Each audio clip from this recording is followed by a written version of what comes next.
Assalamualaikum warahmatullahi wabarakatuh. Perkenalkan, nama saya Dr. Hewan Farisa Ramadiati, MAFH. Saya merupakan Widaiswara ahli pertama di BPPKH Cinagara di bawah Kementerian Pertanian. Berikut merupakan tugas akhir micro teaching untuk pelatihan penguatan Japfung Widaiswara perpindahan jabatan atau promosi Angkatan 5. Selamat menyaksikan.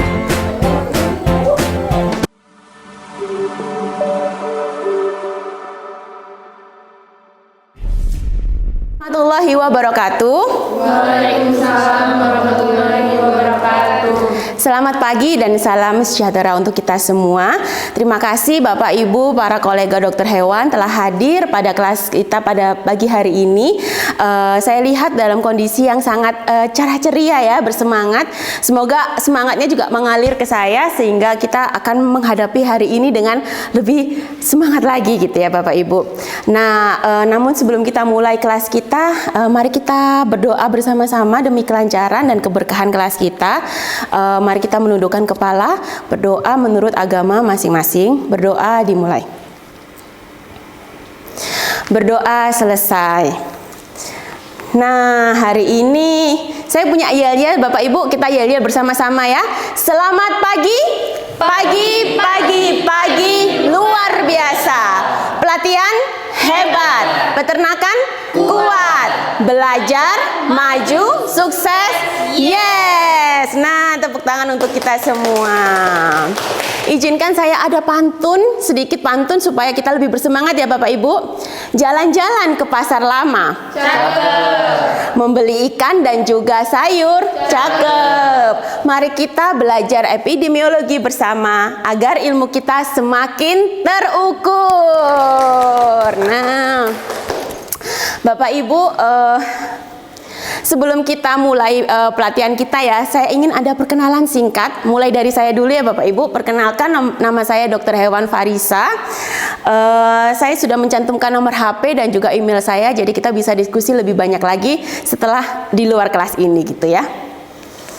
Nah, kemudian di materi kita ada di materi pengukuran penyakit ya Bapak Ibu.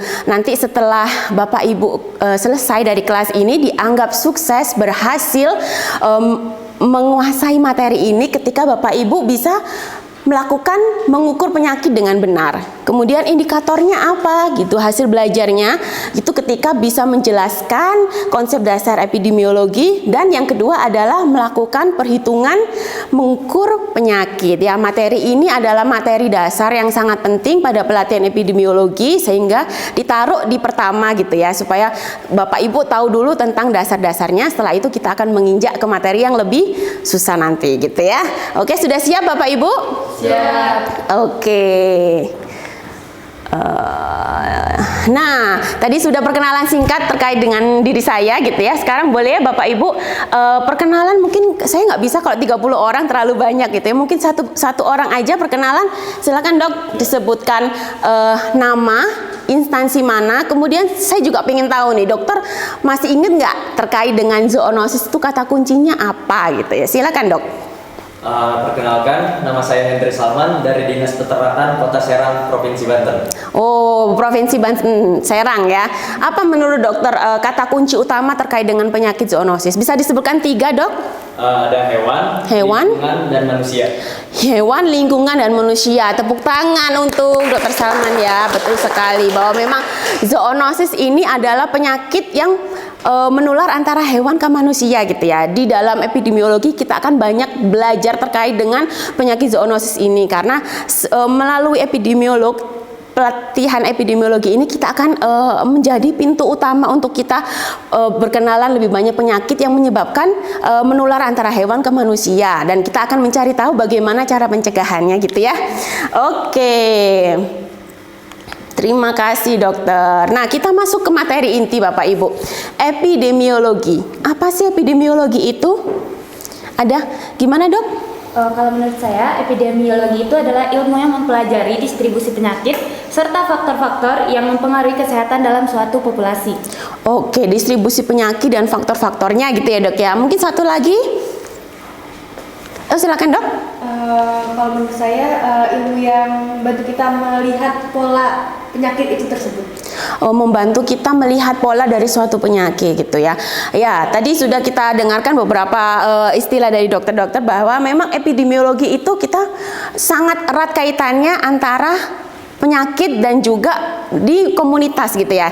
Kita akan belajar banyak bahwa epidemiologi ini merupakan studi tentang distribusi penyakit dan juga kesehatan dalam suatu komunitas gitu. Jadi bukan satu individu, tapi kita mempelajari penyakit dalam suatu komunitas serta variabel-variabel apa yang mempengaruhinya sehingga kita bisa melakukan pencegahan, pengobatan secara community gitu ya.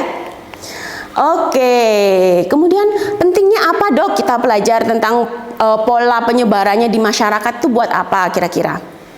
Oke, gantian? Oke, silakan. Jadi menurut saya hal itu tuh supaya kita tahu apakah penyakit itu hanya kasus tunggal atau sudah menyebar ke banyak hewan. Oh, apakah kasus sudah tunggal atau menyebar ke, apakah sudah terjadi penyebaran gitu ya dok ya? Oke, satu lagi mungkin dok. Karena dengan melihatnya pola pada populasi, kita bisa menentukan sumber penularan dan mencegah yang terjadi epidemiologis itu. Oke, jadi tadi sudah disampaikan bahwa kalau kita tahu polanya, kita akan tahu penyebabnya apa gitu ya dok ya. Melalui pola kita tahu penyebabnya sehingga kita bisa melakukan pencegahan gitu ya. Oke, kemudian seorang praktisi tadi kalau biasanya kita dokter hewan seorang praktisi itu kan kita ngobatin satu aja kasus per kasus gitu ya. Tapi kalau kita menjadi seorang epidemiologi kita harus tahu melihat penyakit itu secara komunitas, secara luas gitu ya. Nah kira-kira bedanya yang paling utama selain yang tadi saya sampaikan apalagi dok kira-kira dok?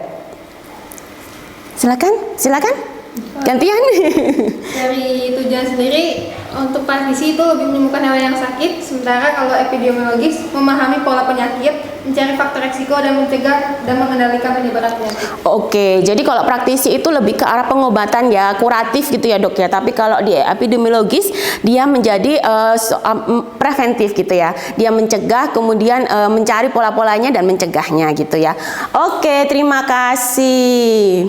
Kemudian misalnya dok, saya ada satu kasus ya di suatu peternakan di tahun 2025 terjadi kasus brusellosis gitu ya. Kita nih sebagai seorang dokter hewan praktisi dan epidemiolog kira-kira apa sih yang bisa kita lakukan dok?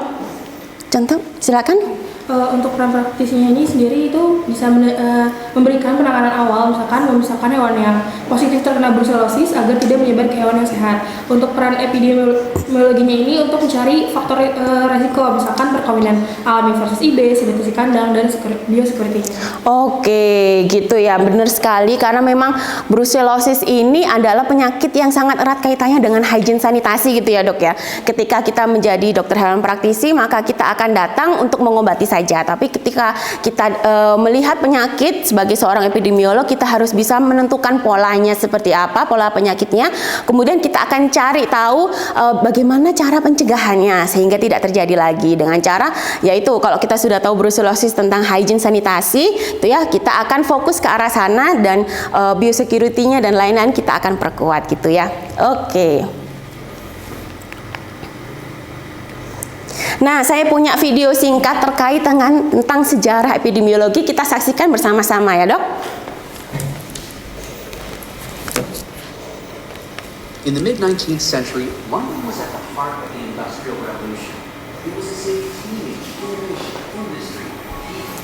However, fueled by overcrowding, poverty, and poor sanitation, diseases grew widespread.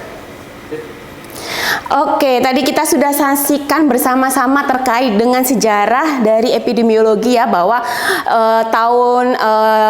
sekitar tahun abad 19 gitu ya di London itu ada wabah kolera gitu ya dan seorang dokter muda yang sangat visioner datang merubah tradisi gitu ya. Dulunya dipercaya kalau penyakit itu akibatnya karena udara gitu. Tapi karena ada satu dokter yang masih muda namanya John Snow, beliau punya pendapat sendiri bahwa penyakit itu bisa dilihat polanya, kemudian dia memetakan, kemudian diketahui bisa mengobati dari penyakit dari kolera itu, gitu ya, luar biasa.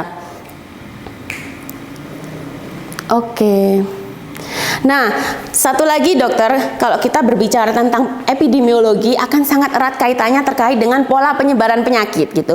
Pola penyebaran penyakit adalah apa? Bagaimana penyakit itu bisa muncul gitu ya dok ya, muncul kemudian berkembang juga bisa meluas gitu, bisa menyebar kemana-mana gitu. Kita lihat polanya. Nah, sebagai seorang epidemiolog kita harus sangat hafal dan sangat paham gitu ya tentang istilah-istilah di bawah ini. Ada epidemi, endemi, pandemi, dan sporadis gitu ya. Nah, untuk supaya kita paham, kita ada quiz time ya. Tadi saya sudah bagikan dok. Satu kelompok terdiri dari 2 orang. Saya sudah bagikan kertas di sini. Masing-masing kertas nanti ada jawabannya. Saya akan membacakan satu pertanyaan, kemudian jawabannya apa gitu ya dok ya. Bisa dimulai. Nanti sambil jawab sambil teriak jawabannya apa gitu ya dok ya. Oke. Tahun 2020, virus COVID menyebar hampir ke seluruh negara di Indonesia. Nah, termasuk dengan Indonesia, dengan dampak pada manusia dan hewan tertentu. Nah, kalau kita lihat ini, jenis pola penyebarannya apa? COVID? Pandemi. Oke, luar biasa. Satu lagi boleh? Tuh. Pada awal musim hujan di suatu kecamatan biasanya bebas penyakit unggas. Tiba-tiba terjadi peningkatan cepat kasus Newcastle disease. Nah, peningkatan kasus cepat ND ini termasuk pola penyebarannya apa dok kira-kira? Epidemi. Ada yang endemi dan epidemi. Jawabannya adalah epidemi. Tepuk tangan. Baik, nanti pemenangnya skornya 2 ya, berarti nanti kita ada hadiah menarik untuk dokter-dokter. Oke, nah, dokter-dokter sekalian, materi kita terkait dengan definisi awal dari epidemiologi ini adalah dasar gitu ya. Nanti setelah sesi ini kita akan lanjut ke sesi selanjutnya untuk belajar lebih banyak lagi terkait dengan epidemiolog. Nanti harapannya dokter-dokter setelah keluar dari pelatihan ini menjadi seorang epidemiolog sejati gitu ya, bisa menentukan penyakit. Nah, ini Bapak Ibu semuanya sedang diproses di sini untuk menjadi seorang epidemiolog gitu ya. Sebelum kita akhiri sesi kita, boleh ada satu review satu orang mungkin. Hari ini kita belajar apa aja tadi? Boleh? Boleh. Silakan. Berdasarkan tadi yang sudah kita pelajari, kita belajar mengenai pengertian, apa bedanya praktisi sama epidemiologi, belajar mengenai sejarah, sama fungsinya apa sih kita belajar epidemiologi ini. Oke, kita sudah belajar tentang definisi ya dok ya, kemudian fungsinya apa sebagai seorang dokter hewan dan juga epidemiolog gitu ya. Kemudian tadi juga ada pola-pola penyebaran yang kita harusnya sudah tahu ya, nanti karena akan kita bahas kalau kita baca jurnal terkait dengan epidemiologi kita langsung paham ini arahnya kemana gitu ya. Oke, tepuk tangan, terima kasih banyak dokter. Nah, kiranya sudah cukup materi kita pada sesi kali ini Bapak Ibu. Namun sebelum saya tutup, kita yel-yel sekali lagi ya supaya semangat ya. Selamat pagi, pagi luar biasa. Pelatihan hebat, peternakan kuat, belajar maju sukses. Yes, tepuk tangan. Nah, terima kasih. Namun sebelum kita tutup Bapak Ibu semua, kita tadi diawali dengan berdoa, kita tutup lagi dengan berdoa ya. Mari kita berdoa menurut agama dan kepercayaan masing-masing. Berdoa dimulai. Berdoa selesai, saya tutup. Terima kasih atas atensinya Bapak Ibu. Nanti kita lanjut ke materi selanjutnya setelah istirahat nanti. Wabillahi taufiq wa hidayah. Wassalamualaikum warahmatullahi wabarakatuh. Selamat pagi.